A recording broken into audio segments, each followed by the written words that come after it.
Comercialmente, el 8 de marzo se suele reconocer la valía de las mujeres. Ese día muchos hombres compran rosas para sus esposas, amantes, novias y amigas.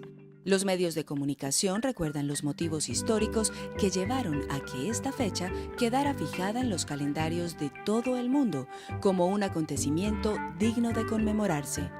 Pero muchas otras voces nos dicen que a pesar de todo el terreno que se ha ganado, aún quedan muchos aspectos para rubricar que las mujeres también somos la historia.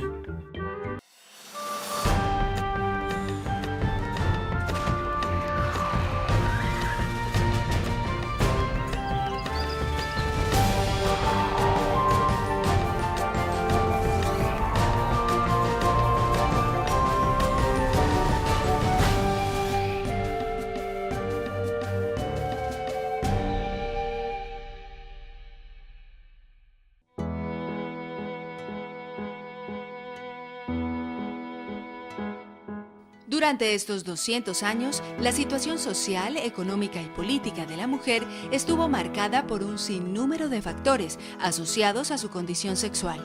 Campesinas o citadinas, ricas o pobres, ellas eran consideradas incapaces relativas, apelativo que también recibían los niños y los locos. Un matrimonio como el de Marta Posada y Óscar Robledo, celebrado en 1965, se regía por el Código Civil de Colombia de 1887, que declaraba, en virtud de la potestad marital, la mujer al casarse se convierte jurídicamente en una persona incapaz, que debe ser representada por el esposo a quien pasan a pertenecer ella, sus bienes y los hijos. Incluso estaba autorizado para leer primero la correspondencia que la esposa recibiera.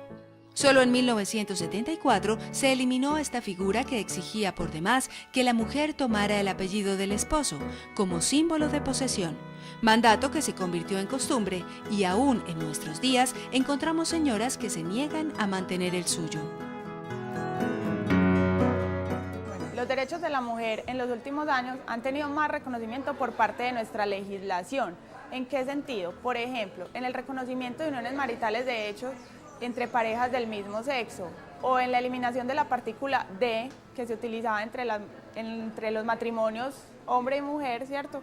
Y se utilizaba el de Quijano, de Campillo, eso ya no existe. Adicionalmente, existe una figura desde hace muchísimo tiempo llamada las capitulaciones matrimoniales, que es una figura consagrada en nuestro Código Civil que permite separar los patrimonios de las personas que se van a casar con el fin de que no se unan al momento de casarse y no se agreguen conceptos tales como valorización o nuevos bienes que adquieran y sean patrimonios separados hasta el final de esa unión. Tales condiciones mantuvieron la figura femenina del ama de casa. Las privaciones legales y sociales les dejaban pocas alternativas y escenarios para desempeñarse. El mundo de las mujeres era el hogar. Allí, sus responsabilidades eran la crianza de los hijos y las tareas domésticas. Cuando se pertenecía a una familia adinerada, la ama de casa dirigía esas mismas labores ejecutadas por el servicio contratado. Pero todas educaban familias numerosas y servían a los esposos. El caso de las mujeres del campo era aún más evidente, pues además de estas labores debían encargarse de cuidar la huerta y los animales. Ya uno no podía disponer de nada, lo que le llevara a la casa, uno no podía, como decir, esto no me gusta, esto tal cosa. Claro que no se harán todos, pero a mí me tocó eso. Entonces uno tenía que recibir lo que le trajeran ahí. Él trabajaba en Coltejer. Allá se iba, borracho como fuera, allá llegaba media hora antes de abrir la puerta. Salía, venía y se sentaba a leer o a fumar, porque se fumaba 4 paquetes en el día. Y si yo aquel lloró, espere que llore primero, tráigame primero a mí. Muchas veces me tenía que traer los niños para acá y acostarlos en el pollo. Y ahí los tenía que estar meciendo y haciendo arepas, meciéndole, para que él pudiera dormir. Entonces, eso era la vida mía.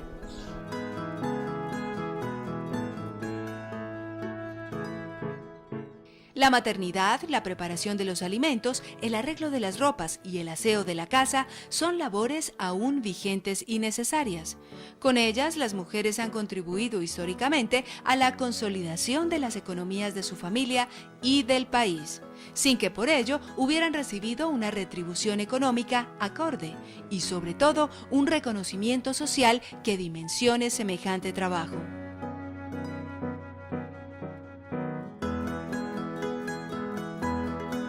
Ser directoras de escuela o maestras eran de los pocos oficios avalados por la sociedad, pues en buena medida eran vistos como una prolongación de la crianza de los hijos. En el Código Civil de 1887 se pueden leer oficios como parteras, nodrizas e incluso actrices, y es sabido que muchas mujeres se vinculaban en el campo a cosechar diversos productos. A pesar de las difundidas doctrinas religiosas, la prostitución era aceptada en cierta medida por la cultura doble moral reinante, pues quienes se dedicaban a este oficio satisfacían la incontinencia sexual de los varones, que incluso desde jóvenes eran conducidos por sus padres a los prostíbulos para que ejercieran por primera vez la pretendida hombredad. Mientras que de las mujeres se pregonó la necesidad de llegar vírgenes al matrimonio, para que no se convirtieran en el más grande fraude que pudiera sufrir la honra varonil. En las primeras décadas del siglo XX se inició el proceso de industrialización en el país. Millares de mujeres solteras y de origen campesino migraron a las ciudades para trabajar en las nuevas fábricas de dulces, textiles o tabaco. Poco a poco, las mujeres aseguraban su autosuficiencia económica. Soy campesina. Nos vinimos de una vereda que llamaba Yarumalito y nos vinimos a vivir acá a esta casa. Los hermanos no querían que nos viniéramos porque nosotros queríamos trabajar. Entonces, mi papá sí nos concedió que buscáramos trabajo. Entonces yo fui a pedir trabajo a la empresa Noel.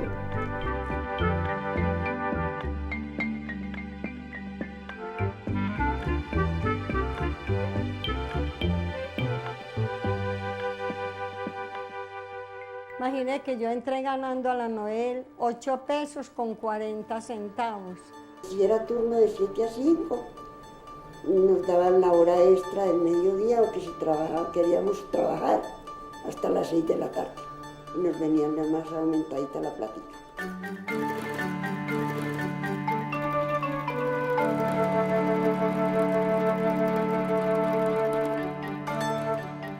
La formación para maestras en las escuelas normales y la que impartían las escuelas de comercio eran por entonces la única opción que tenían las mujeres de acceder a una educación especializada. La posibilidad de realizar estudios secundarios e ingresar a la universidad en igualdad de condiciones con los varones solo se materializó a partir de 1932. El ingreso de la mujer a la universidad fue no solo lento, sino además elitista, como ha sido en general la historia de nuestra educación. Todavía en 1965, según los registros, las mujeres egresadas en todo el país apenas superaban las 900. Pero gracias a este proceso, cada vez más mujeres pudieron inaugurar roles tradicionalmente negados como ingenieras, químicas, bacteriólogas, abogadas y médicas. Incluso algunas de ellas continuaron sus estudios de especialización en el exterior.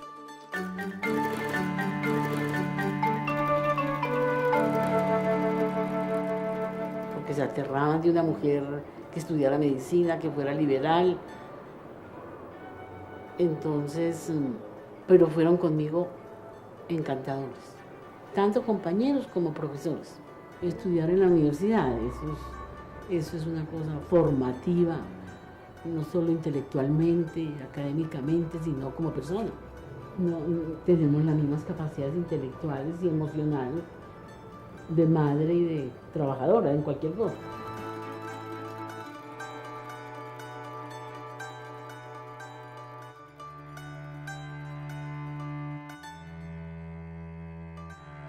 La discusión sobre los derechos políticos de la mujer se había planteado en muchos momentos. Ya en 1928 se habían acogido algunas leyes incipientes que les otorgaban mayor reconocimiento frente al Estado. Pero más que la ciudadanía, el asunto giraba en torno a su condición como botín electoral, y ello frenaba cualquier iniciativa.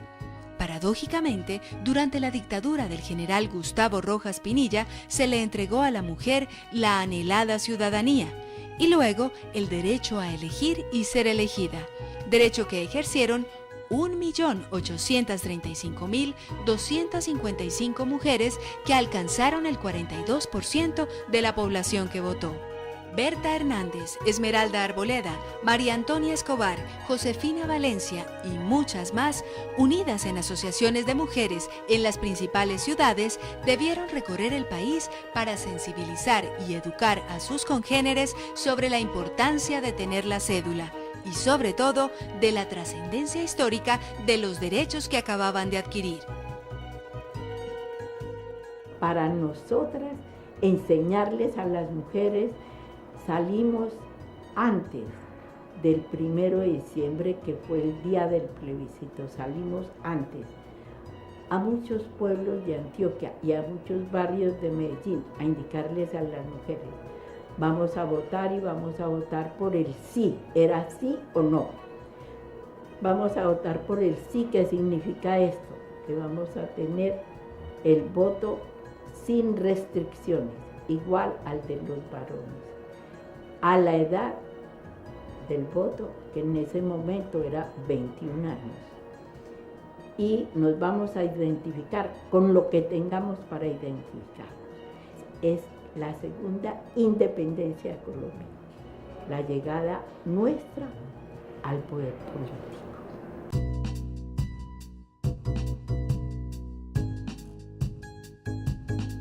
Mujeres, madres, hijas, abuelas, sobrinas, tías, campesinas, citadinas, ciudadanas, políticas, esposas, niñas, ancianas, heroínas, famosas, anónimas, maestras, estudiantes, secretarias, reinas, deportistas, religiosas, prostitutas, artistas, actrices, negras, indígenas, blancas, todas hemos hecho parte de la historia de este país, porque todos somos historia.